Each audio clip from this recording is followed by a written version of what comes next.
So the new year is coming around. I'm already knowing that a lot of people are just going to be like, let me write a list and I'm going to abide by that list and do all these things. But you making a list is not creating goals. Making a list is not creating goals. And I want to get into that today because I feel like a lot of people have this misconception when it comes down to goals. They think that if I have it written down, then it should come true.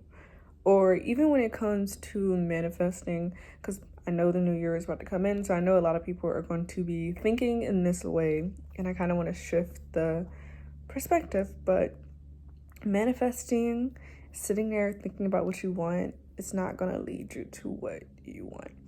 Manifesting is great and all, and I agree with it. I do. But there's more that you need to do in order to get what you desire from your life. For example, if I have a goal, one of my goals, this is real, one of my goals is to go to the gym more.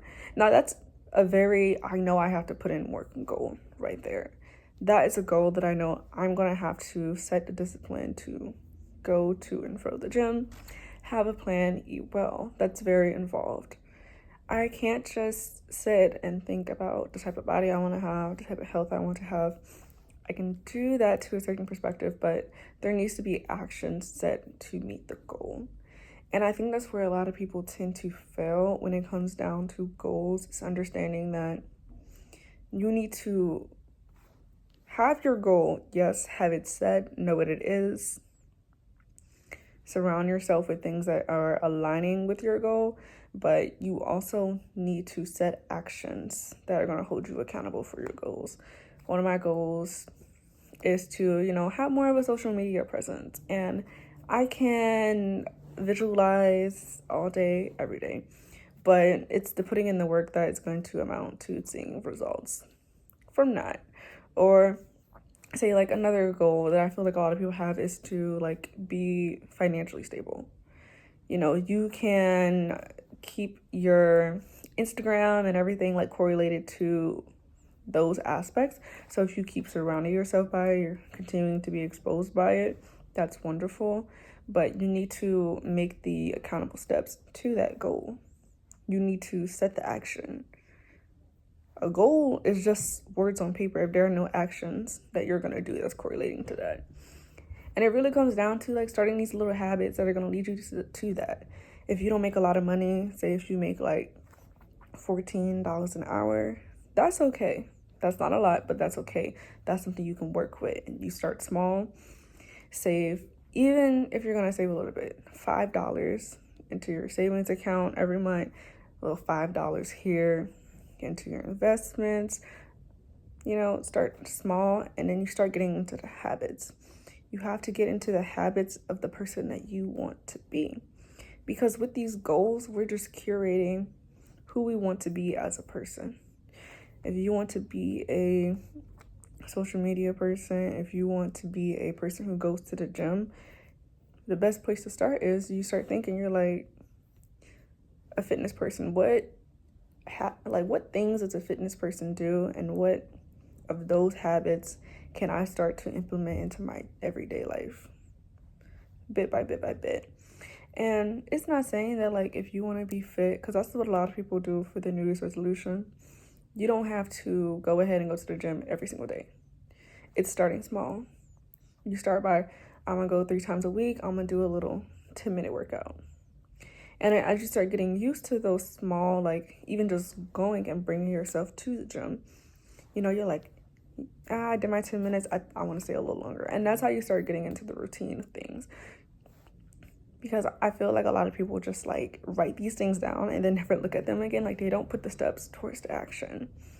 If you say you want to read 50 books for the year, you have to put in the steps of reading the book. And you don't have to read 100, 500 pages a day.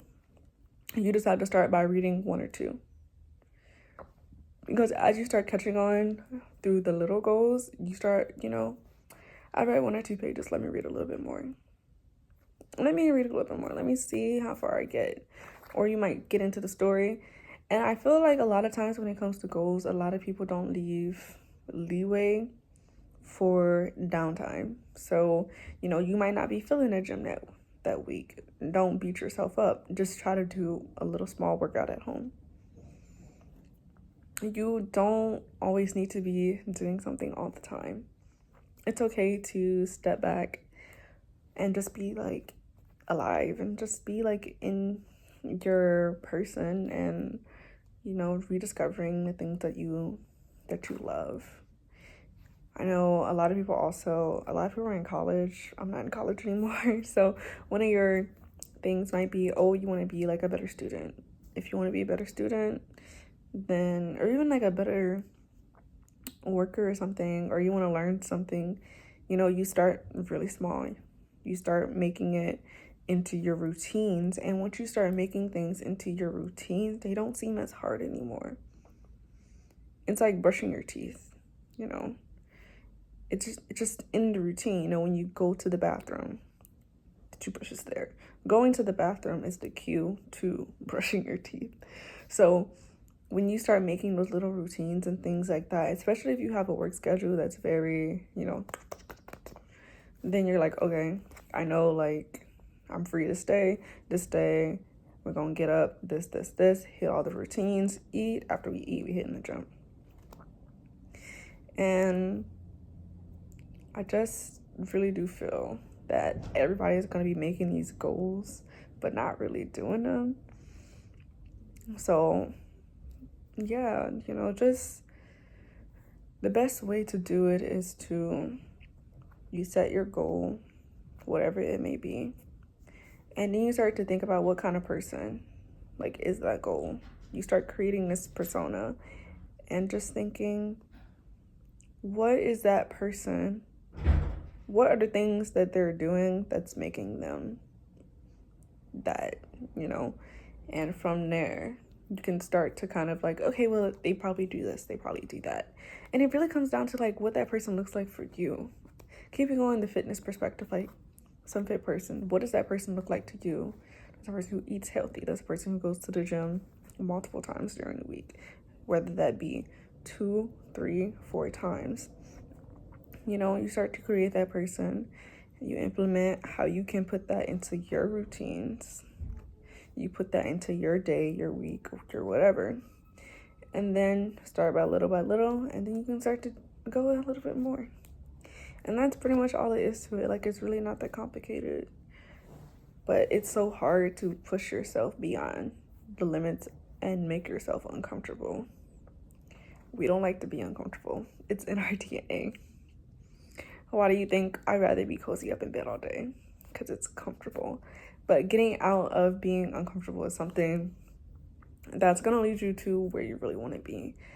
One of the things that I always find that it is super crazy, and I heard this from like this one guru one time, and they were saying how like, you start small, realizing that you're probably a little bit below everyone. And then you start to get to a point where you're above the everyday average person. And then it's not until you get to that point where you know that you are so beyond the normal bell curve to where you start to really appreciate it.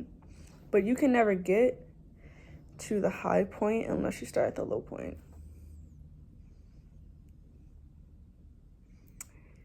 There's always going to be somebody that's pushing the 10 pounds, right? But then, the person that's pulling the 50, there's not a lot like that. And it's definitely not a shit ton of people that's going ahead and pulling 100. So that's something to go ahead and think about. And with that, I hope y'all enjoyed this video. I just like to yap. I'm a yapper. Go ahead and like, subscribe. Comment some of the goals that you're looking forward to starting for the beginning of the year. And why haven't you started them now? Get into it early, baby. But yeah, that's all I got. Bye.